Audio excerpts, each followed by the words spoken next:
தெற்கு அதிவேக நெடுஞ்சாலையில் கலனிகமவுக்கும் கஹதுடுவைக்கும் இடையே நடந்த விபத்தில் பெண் ஒருவர் உயிரிழந்ததுடன் மேலும் 6 பேர் காயமடைந்துள்ளதாக போலீசார் தெரிவித்துள்ளனர்.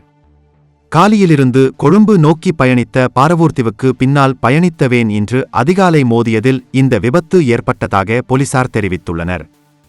விபத்தில் காயமடைந்த வேனின் சாரதி ஆண் ஒருவர் மற்றும் 2 பெண்கள் ஹோமாகம வைத்தியசாலையிலும் 3 குழந்தைகள் கழுபோவில வைத்தியசாலையிலும் சிகிச்சைகளுக்காக அனுமதிக்கப்பட்டுள்ளனர்.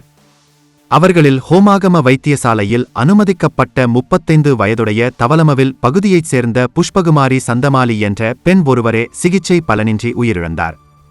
உயிரிழந்த குறித்த பெண் வணிகத்துறையில் பணிபுரிந்து வருபவர் என தெரியவந்துள்ளது.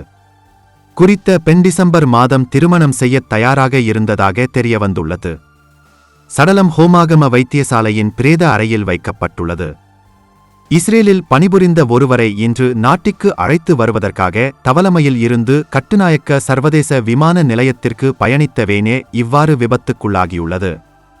சாரதியின் அதிவேகமும் உறக்கமும் விபத்துக்கு காரணமாக இருக்கலாம் என போலீசார் சந்தேகிக்கின்றனர்.